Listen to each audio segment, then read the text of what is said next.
Bud, and I'm going to bring Joe in. Okay. Now, when Troy left, we were doing the 5 for 5, right? We also call this the vertical gunting because you are hitting up, and remember we were drawing up into that salute. Okay? So now, I have a lot of variations, but the next one that I want to go into is horizontal. So I hit the horizontal. So just think about it. Before I was tacking underneath, now I'm tacking the side. Right now we're punching what we call a vertical punch, but if he had turned it over, it makes more sense to go horizontal. That's where the training's at, even though he's still doing this right now. So we just go on the horizontal line.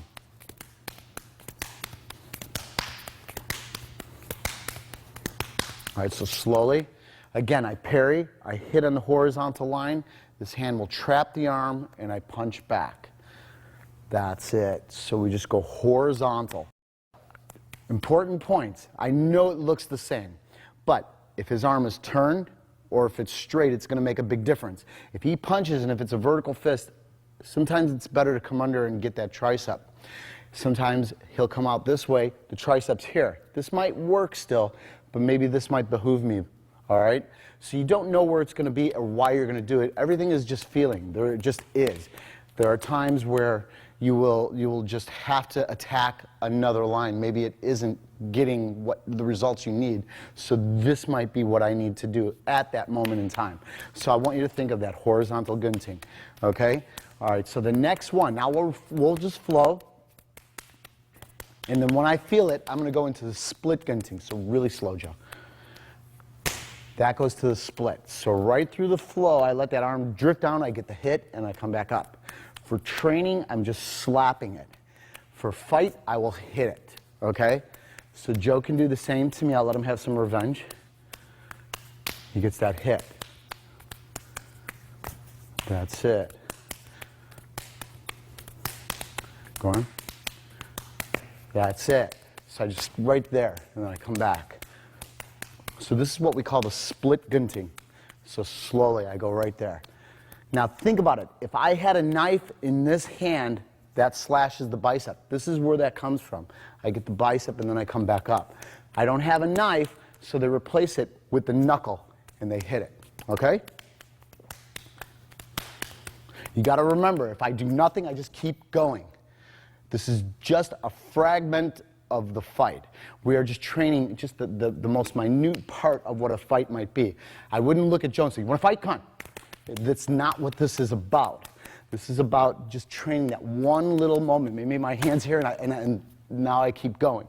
You don't know where your hands are going to be. If I find myself here, this teaches me to keep going. But we just put it in a drill. Like I said, it's got to be fun or you're not going to keep doing it. So if we just sit there, we just play games with each other. You go here, right? I can go underneath it.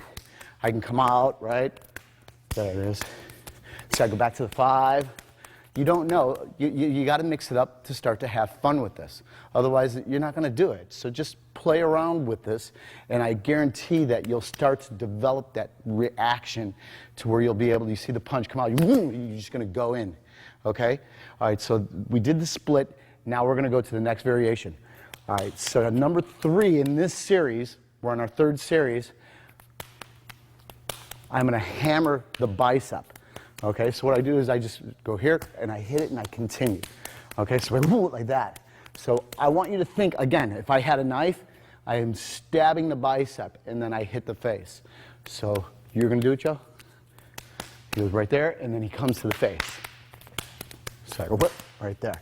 Now I'm staying stationary just so you can see what's happening. Normally I would drift and hit. Drift out a little bit and do it.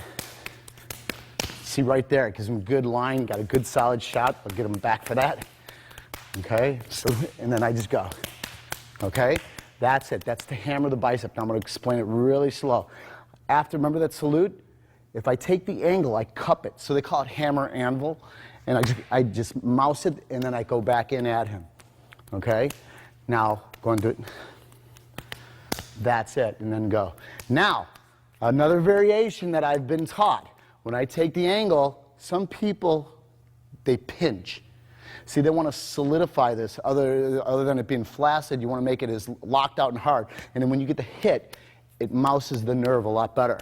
So if I go out, I go like that, I just pinch it, and then I hit and I let it go and I continue on. So keep going.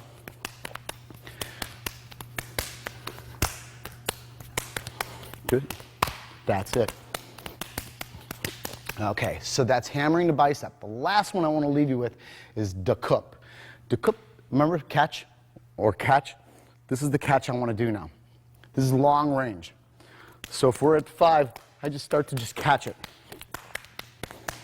What this trains me is not to keep reaching out too far. I go about this far, and I'm training myself. If it were to be a little shorter, I don't want to jump out there at it. So here's just a lot of repetitive training just to get that catch. A little more long range. That's it. So slowly, I catch it. So it's like my hand being here. If I'm just jab a little bit, it's like me just training this motion, but I just put it into drill form. Okay, slowly. So more of a long range technique. Okay, so remember, when we went, we had the horizontal. You see it? I could put the split in there. Put a split in. Good. I can hammer. Hammer. That's it. Or we go to the decup. Just catch it.